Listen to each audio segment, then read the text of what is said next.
Hey there, Sportsline on your television. Steve Layman here with you. Glad you are here with us on this Monday night on News Channel 5. Plus, free agency is underway in both the NBA and the NHL, and the NBA is insane. That is just how I'm going to lead the show tonight. The NBA is absolutely insane with its free agency. Call us up and give us your thoughts. But the latest news tonight is that DeMarcus Cousins has signed with the Warriors for 1 year and $5.3 million. So just add that into what Golden State already has and see if anybody can beat them. LeBron's going to LA. He's trying to build a contender out there that can match up against the Warriors, obviously. But I don't know if they're going to be able to do it next year. Now, the Warriors or the Lakers have gone out and tried to put some talent around LeBron that they didn't have before. They got JaVale McGee and Lance Stevenson last night. Today they signed Rajon Rondo, gave up Julius Randle in the process, who later signed with the Pelicans. But the silly season, as they call it in the NBA, has been just that. And I also go back to the LeBron thing. I've talked about this all day long now, radio and here, is just, I'm fine with LeBron doing what he wants. That's his right. That's the way the NBA set up this point. It is for players to have control of where they're going to be and where they want to play. And clearly he wants to play in Los Angeles. I think that's fine. There was always bad blood between him and Dan Gilbert. I don't think they ever completely trust each other after his first decision when he went to Miami, even when he came back. But he came back because he wanted the goodwill of the city. He had a mission to accomplish there. He wanted to win a championship in Cleveland. I think that's all great. And I think for that reason, you see a very different tone and tenor in Cleveland today and tonight than you saw the last time around. I mean, the last time around, people were burning LeBron James jerseys in the street, and they wanted him run out of town if he hadn't already left town. That's just the way it was. But when he said he was coming home, and he had a promise that he was going to win a championship, he delivered on that promise. He won Cleveland's first professional sports title in 52 years when he took them to the championship in 2016. And oh, by the way, he did it in miraculous fashion. He put a team on his back, down 3-1 in the finals. He beat a team in the Warriors that had won an NBA record 73 games that year. And he has this insane, sensational block from behind on Andre Iguodala that helps them win it. You can't ask for a better script than that. LeBron absolutely showed his greatness in that moment, and he won everyone, even the skeptics back in Cleveland, over in that moment. They were already thrilled that he'd come back home, but for him to then deliver on the promise, it was a promise kept at that point, and it didn't really matter what happened after that. And I think that's true. I think that's what we're seeing right now. But I also have a bit of a fault with just the NBA philosophy in this free agency stuff as a whole, as the players have fought for so much power, and that's their right. I mean, they're the guys actually playing out there. So I'd rather have them have the opportunity to control their own destiny, so to speak, than have the teams control it, as has largely been the case in the NBA in the past and also in other sports. So I'm okay with the players having that option and the ability to chart their own course, if you will. But at the same time, there's something, for me at least, that is missing in the NBA right now. And it's the attachment to teams, and maybe players too, but with the teams that they are on. When you watch the NBA in the 1970s or the 1980s, and you watch the Boston Celtics, you knew what you were getting. You knew you were getting Robert Parrish and Kevin McHale and Larry Bird. That's who the Boston Celtics were, and that's who they were for a decade or more. Watch the Lakers. It was Kareem and Worthy and Magic and Campbell and people like that. I mean, you just go on and on and on down the list. Those were the Los Angeles Lakers. The Bulls of the 90s. Michael and Scottie. Pistons. Lambeer and Isaiah. Pacers. Reggie Miller and Mark Jackson. I mean, you just go on and on and on down the list in the NBA, and the stars of that era stayed with their teams. They were icons in the city. Patrick Ewing in New York. Stockton and Malone in Utah. Drexler in Portland. That's just what it was back then. And because of that, you had just such a greater bond with the stars of that time because you identified them with a city and with a team. And when you thought about that team, you couldn't think about them without that person. LeBron James is arguably the best player in the history of basketball. It's either him or MJ. And that debate will rage on forever. And I don't know if there's anything LeBron can definitively do, short of winning like 5 titles in a row here, that will change that debate. MJ's got 6 titles, a bunch of MVPs. He retired early at one point, came back, won more titles, then probably retired sooner than he needed to again the second time. Came back again after that, played pretty well on an awful Wizards team. But when you look at MJ, the difference between him and LeBron is Michael Jordan is totally associated with Chicago, at least as a player. You know, he went to North Carolina. He's now the owner and really the guy who runs the Charlotte Hornets. But Michael Jordan is a Chicago Bull. He is the city of Chicago. And that will never change. That will always be the case. When you look at LeBron James, and this is a question I'll ask you, call us up, 737-7767, the number. When you look at LeBron James, how do you identify him? And I mean, maybe right now it's Cleveland, but give it a few years in LA now. How will LeBron James, who's one of the greatest athletes we've ever seen in any sport, maybe the greatest individual basketball player of all time, he's a man without a team. Miami or LA don't really have claims to him. Cleveland does, and he played 11 years in Cleveland over 2 stints. But now he's left Cleveland for a second time. It's not just one trip and then he came back home. He's now left and basically said, my hometown, my city, is not good enough for me for a second time here. And I get it, and it's his right. That's fine. But when you look at LeBron James, who does he belong to? Who's his team? Who's his city? Who are his people? And that's the thing about this decision is when he goes to LA, when he puts on that Laker gold, they might be good. They might make a run at the title. They might win some titles while he's there. And that will certainly add to his legacy. To be the first guy to win titles with 3 different teams, 3 different stops in his career, that's huge. That's huge. And it definitely adds nice footnotes to what he can do in his career. But say he goes and plays 5 years in LA and wins 2 titles. Are you all of a sudden going to think when he retires in 5 years that LeBron James is a Los Angeles Laker for life? That's his team? And oh, by the way, there's been a bunch of other stars that have put on that Laker purple and gold. Would 5 years and 2 titles be enough for LeBron to overtake Magic Johnson or Kobe Bryant or Shaq or Kareem and everything that those guys did? I don't know. He'll be a great player. Maybe the greatest of all time. And the Lakers part will be a chapter. But I don't know if he will be Mr. Lakers, so to speak, at that point. Or Mr. Los Angeles. He's certainly not like that in Miami. Yeah, he won title there.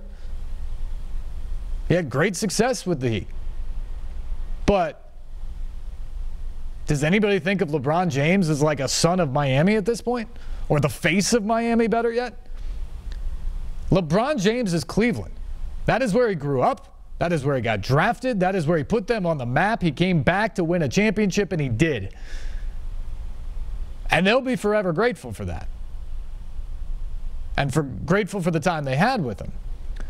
But when that guy leaves you again for a second time to go off and play somewhere else, to play under the bright lights, to play in Hollywood or whatever, how will that wear long term? When he's done playing, will they put back up another iconic LeBron billboard? Will he be welcomed back as the all-time great that won them a championship? Or will you look at the titles he won somewhere else and think, man, why did he leave us for that? Why did he leave us twice for that? I don't know. I've been surprised a little bit by some of the reaction, frankly, and how positive it's been. I just don't know how it will wear. When he walks back into Cleveland again, it won't be as venomous as it was when he did it with Miami the first time.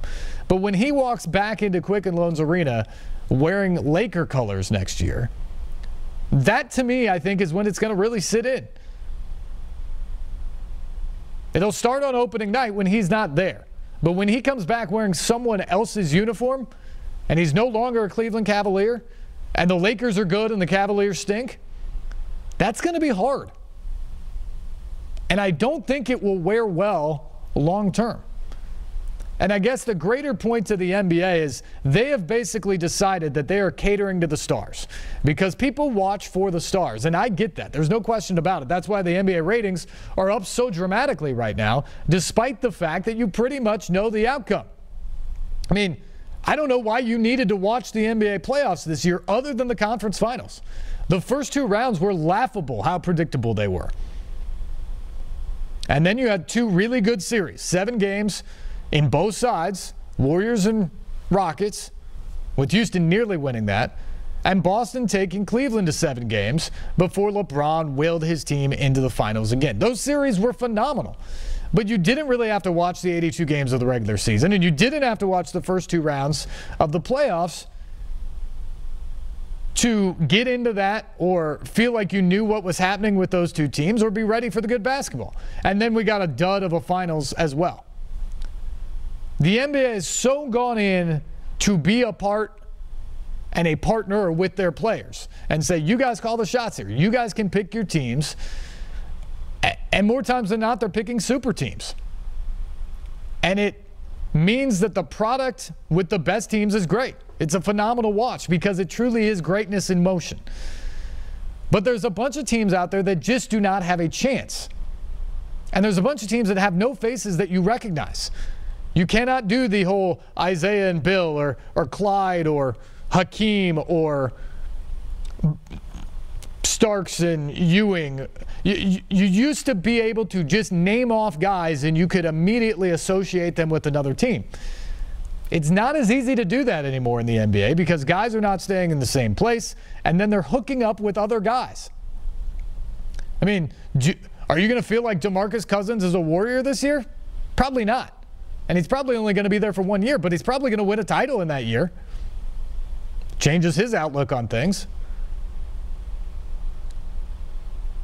Would you ever really view Kevin Durant as a Warrior? He might win 3 titles in 4 years or 5 years or something like that. I don't even know if he's the face of the Warriors. I feel like Steph Curry is that. Klay Thompson, Draymond Green, those guys have had longer impacts there. The NBA is selling the stars. And because of that, are they giving up the teams? That would be my worry if you're Adam Silver. Now, again, all of the evidence for right now is that people embrace this. People want to see LeBron. People want to see the Warriors win 70 games and Steph's greatness and KD's greatness and all that. That's fine, and I get it. Houston last year was a success. But at some point, if it continues like it did this year, where you only have to pay attention to a couple playoff rounds, and you don't really need to watch night in and night out through the regular season, and half of the playoffs are a joke because those teams just simply don't have a chance. Long term, is that bad? Long term, does that wane the interest away? Is there a point when you need some drama in the games and some parity in the league where if you're an Atlanta fan or a Bulls fan, you know, the Bulls are one of the great franchises in NBA history based off of their dynasty in the 90s. They haven't been competitive for 20 years now. And they show no signs of being close to that at this point. Why, if you're a Bulls fan, do you care to watch right now? If you're a Hawks fan, what are you excited about right now? Orlando Magic. You know, pick your teams here. Unless you have one of those elite superstars, why are you excited? Other than maybe the chance to watch LeBron when he comes in with the Lakers now, or watch the Warriors when they come in a couple times a year. I'm not sure that's a good thing. That to me is one of the great aspects of the NFL, and also the NHL, by the way, is the fact that the parity in those leagues are so great that if you are a playoff team, you have a shot. You have a shot in the playoffs to win it all just by getting into the playoffs. You can't say that about the NBA. And the regular season, in the NFL, it obviously matters because you only play 16 games. But even in the NHL, getting into the playoffs is a big deal. There are good teams that could win in the playoffs that don't get in. You can't say that about the NBA. Getting home ice can mean a lot. Didn't really this year, but it can mean a lot in the NHL. Not sure it really does in the NBA. If the Warriors don't care in the regular season and finish with the 3rd or the 4th seed in the Western Conference, do you think they're going to care about not having home court? They had to go to Houston for Game 7 in the Western Conference Final. Houston had the best record this year. You think the Warriors cared about that for a second? No. They believed they could win anywhere they had to play, and they did. They won the title. I think the parity of the other sports is interesting, especially for the casual fan, to bring you in because you never know when you're going to see that drama that's just insane. That's part of the reason why the World Cup, I think, has been such a success this year in terms of interest level from people, despite the fact here the United States isn't in it. The U.S. did not qualify for the World Cup, yet there are a lot of people talking about these World Cup matches. Why? Because so many of them go down to the wire. Today, Belgium comes back from 2-0 down and scores the second latest goal in a knockout round game ever to beat Japan 3-2. That is the type of drama that brings in the casual person. And yes, there are some spectacular moments in the NBA where you just have spectacular individual performances. I'll grant you that. Steph Curry, LeBron James, it is spectacular to watch. But you don't know going in necessarily that you're going to get a 50-point LeBron night. Do you sit down to watch that and probably watch a blowout without knowing what you're ultimately going to get? Or would you rather watch an NFL game or a college basketball game where you're pretty sure you're going to get the drama? You know you're going to get that. That, I think, is a question the NBA may have to ask itself sooner rather than later. It hasn't happened yet, but the more and more this continues to happen and the more and more the elite teams get richer, I wonder if people may start to change. And it may not be all about the stars, and they hope for a little more drama. We'll see. Phone lines are open, 737-7767, the number. Want to get your thoughts on that, plus some other things tonight as well. We'll begin tonight with Brian. Brian, thanks for the call. Hey, so I guess I'm a big Cubs fan, and the Brewers, my lady friend, she's from West Bend, Wisconsin, and I was joking with her the other day. I said, is Milwaukee still a baseball team? And then I didn't realize that they had snuck into first. I was like, wow, you talk about a minor market doing good. I mean, that'd be something if they made it to the World Series, the Milwaukee Brewers. Atlanta Braves are doing good. I'm wondering if there's more Atlanta Braves fans around here than Cardinal fans, because I know a lot of Cub fans around here. I know more Cub fans than Cardinal fans around here. St. Louis closer.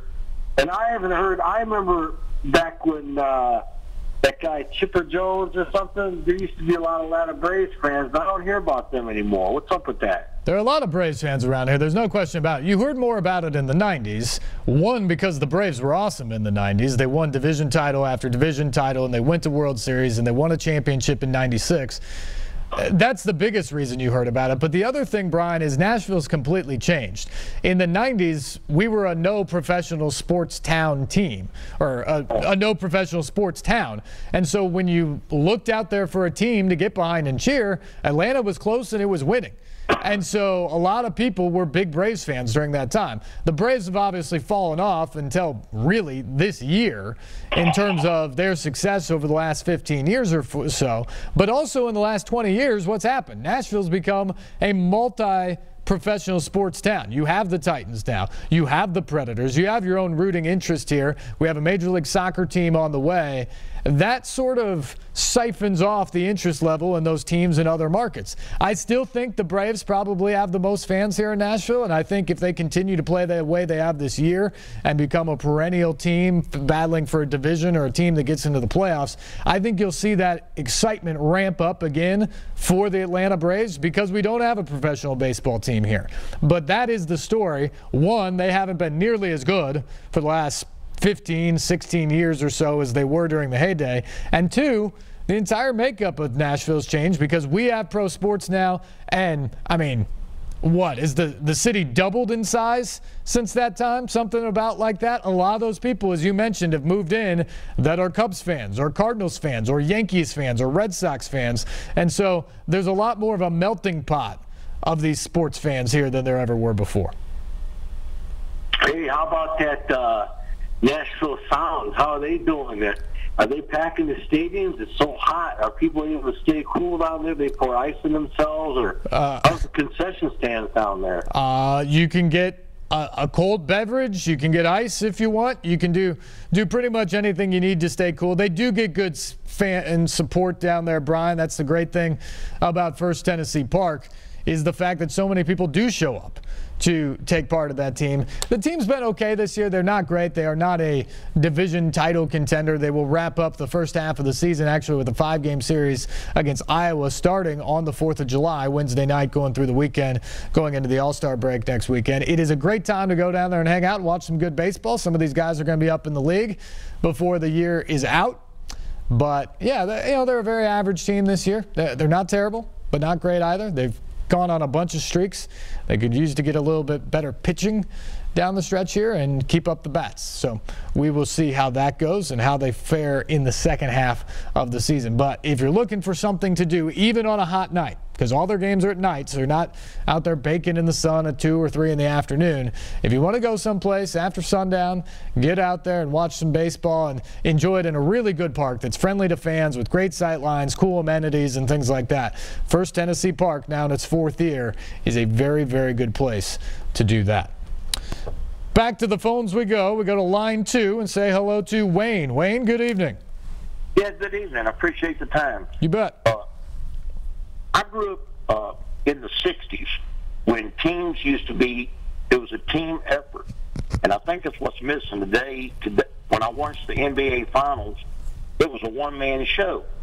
And when I saw that, I said, this is not going to work because you got to play as a team. And, of course, you see what the results were.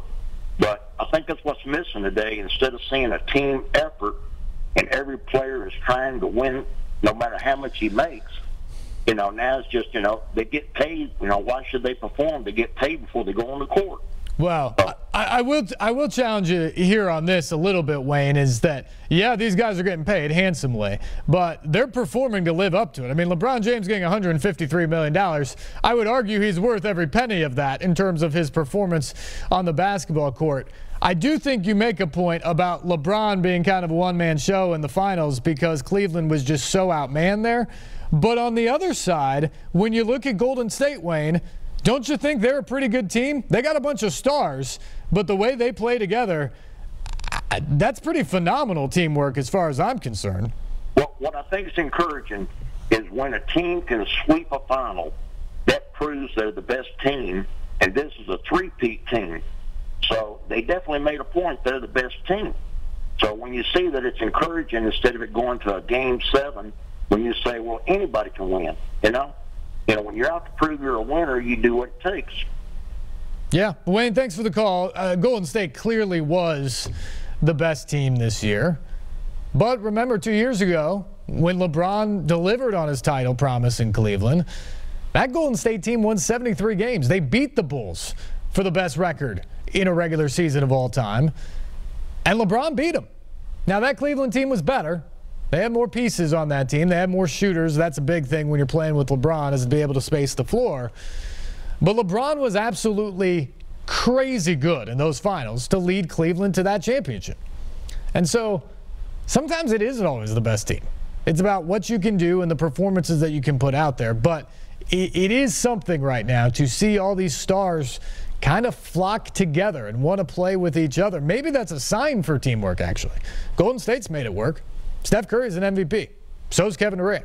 Klay Thompson, Draymond Green, those guys are all-stars. They've all seemed to want to sacrifice themselves to some degree to play for the greater good with everybody else. And it's worked. They've won 3 titles in 4 years, and they set an NBA record for most wins in the year they didn't win it. And they'll be the odds-on favorite to do it again next year. All right, we got to take a break. We will come back. We'll get into a little hockey talk Also, here's some other things as we move along tonight on the program. Your phone calls still welcome. 737-7767 the number. Stay tuned. More Sports Line on the way right after this here on News Channel 5+.